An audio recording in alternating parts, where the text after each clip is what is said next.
ನಮಸ್ಕಾರ ಕರ್ನಾಟಕ. ಇವತ್ತು ನಾವು ಬಂದಿರೋದು ಬ್ರಹ್ಮಾಂಡದ ಕೇಂದ್ರ ಬಿಂದು ಅಂತ ಕರೆಸ್ಕೊಳ್ಳೋ ಜಗತ್ ಪ್ರಸಿದ್ಧ ಚಿದಂಬರಂ ರಹಸ್ಯದ ನಾಡಿಗೆ. ಬನ್ನಿ ಇವತ್ತಿನ ವಿಡಿಯೋದಲ್ಲಿ ಚಿದಂಬರಂ ನಟರಾಜ ದೇವಸ್ಥಾನದ ಬಗ್ಗೆ ತಿಳಿದುಕೊಳ್ಳೋಣ. ಚಿದಂಬರಂ ತಮಿಳುನಾಡಿನ ಕಡಲೂರು ಜಿಲ್ಲೆಯಲ್ಲಿದೆ. ಇದು ಕೇವಲ ಒಂದು ದೇವಸ್ಥಾನವಲ್ಲ, ದಕ್ಷಿಣ ಭಾರತದ ಶೈವ ಸಂಸ್ಕೃತಿಯ ಅತ್ಯಂತ ಪ್ರಮುಖ ಕೇಂದ್ರವಾಗಿರುತ್ತೆ. ಇದರ ಹೆಸರಿನ ಹಿನ್ನೆಲೆ ನೋಡೋದಾದರೆ ಚಿತ್ ಎಂದರೆ ಜ್ಞಾನ, ಅಂಬರಂ ಎಂದರೆ ಆಕಾಶ, ಜ್ಞಾನದ ಆಕಾಶ ಅಥವಾ ಬ್ರಹ್ಮಾಂಡ ಎಂದರ್ಥ. ಈ ಜಾಗವನ್ನು ಮೊದಲು ತಿಲ್ಲೈವನ ಎಂದು ಕರೆಯುತ್ತಿದ್ದರು. ಸಾಮಾನ್ಯವಾಗಿ ಎಲ್ಲೂ ಇಲ್ಲದಂತೆ ಇಲ್ಲಿ ಶಿವನನ್ನು ಲಿಂಗ ರೂಪದಲ್ಲ, ಆನಂದ ತಾಂಡವ ಆಡುವ ನಟರಾಜ, ನೃತ್ಯದ ರಾಜದ ರೂಪದಲ್ಲಿ ಪೂಜಿಸಲಾಗುತ್ತೆ.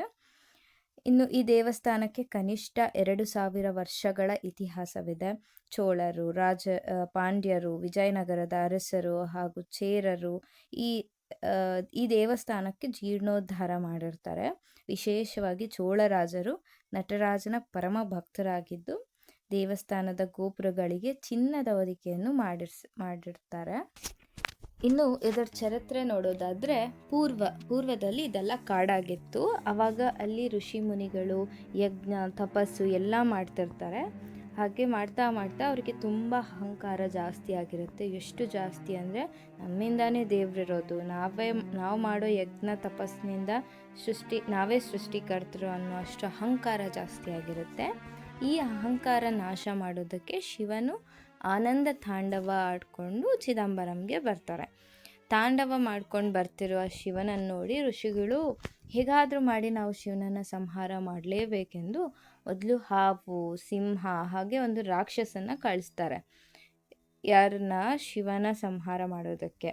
ಶಿವ ಏನು ಮಾಡ್ತಾರೆ, ಹಾವನ್ನು ಆಭರಣ ಮಾಡ್ಕೊಳ್ತಾನೆ.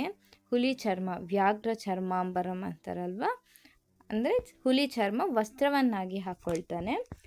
ರಾಕ್ಷಸನ್ನ ಆನಂದ ತಾಂಡವದಲ್ಲಿ ತೊಳೆದು ಕಾಲು ಕೆಳಗಡೆ ಇಟ್ಕೊಳ್ತಾನೆ. ಯಾರು? ನಟರಾಜ ಸ್ವಾಮಿ ಈ ಥರ ಮಾಡ್ತಾರೆ. ಸೊ ಹಾಗೆ ನಟರಾಜ ಸ್ವಾಮಿಯಾಗಿ ಚಿದಂಬರಂಗೆ ಬರ್ತಾರೆ. ಆನಂದ ತಾಂಡವದೊಂದಿಗೆ ಋಷಿಗಳ ಅಹಂಕಾರ ಕೂಡ ತೊಲಗಿಸ್ತಾರೆ.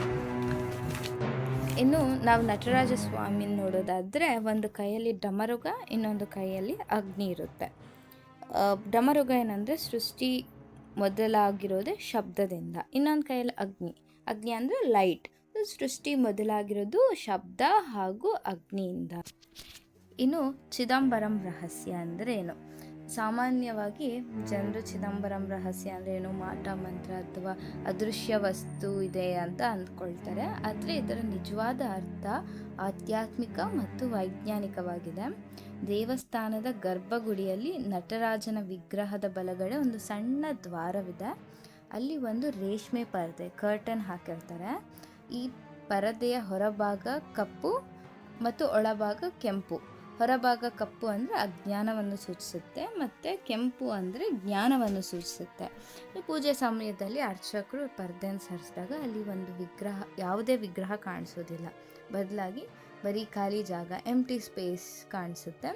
ಅಲ್ಲಿ ಒಂದು ಬಂಗಾರದ ಬಿಲ್ವ ಪತ್ರೆ ಹಾರವನ್ನು ತೂಗು ಹಾಕಲಾಗಿರುತ್ತದೆ.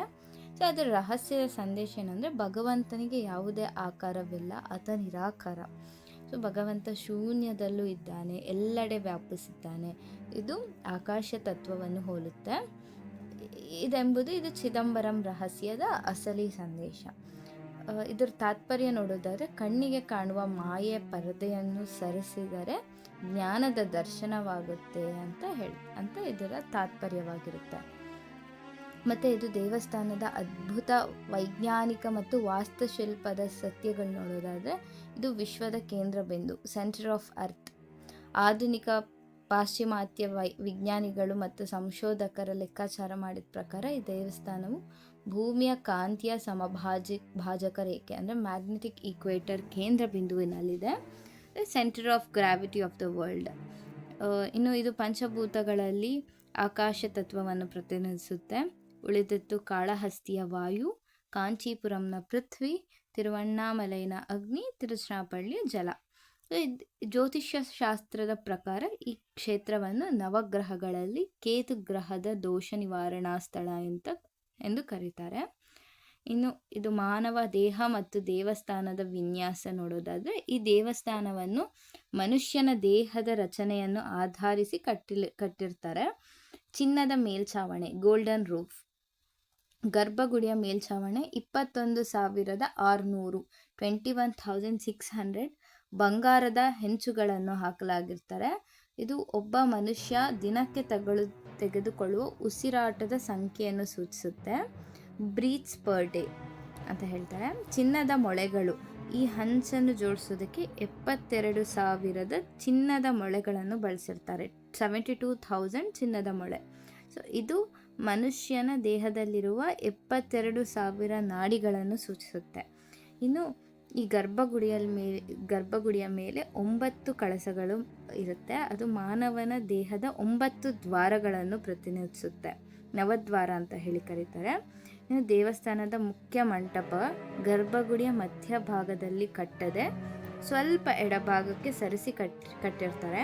ಏನಕ್ಕೆ ಅಂದರೆ ಮನುಷ್ಯನ ದೇಹದಲ್ಲಿ ಹೃದಯ ಎಡಭಾಗದಲ್ಲಿರುತ್ತಲ್ಲ, ಇದರ ಪ್ರಕಾರ ಗರ್ಭಗುಡಿಯನ್ನು ವಿನ್ಯಾಸಗೊಳಿಸಿರ್ತಾರೆ. ನೋಡಿದ್ರಲ್ಲ ಸ್ನೇಹಿತರೆ, ಚಿದಂಬರಂನ ಇತಿಹಾಸ, ಅಲ್ಲಿನ ನಿಗೂಢ ರಹಸ್ಯ ಮತ್ತು ಮನುಷ್ಯನ ದೇಹದ ರಚನೆಗೂ ದೇವಸ್ಥಾನದ ವಿನ್ಯಾಸಕ್ಕೂ ಇರುವ ಆಶ್ಚರ್ಯಕರವಾದ ಸಂಬಂಧ. ನಿಜಕ್ಕೂ ನಮ್ಮ ಭಾರತೀಯ ಸಂಸ್ಕೃತಿಯ ಅದ್ಭುತ ಚಮತ್ಕಾರವಿದು.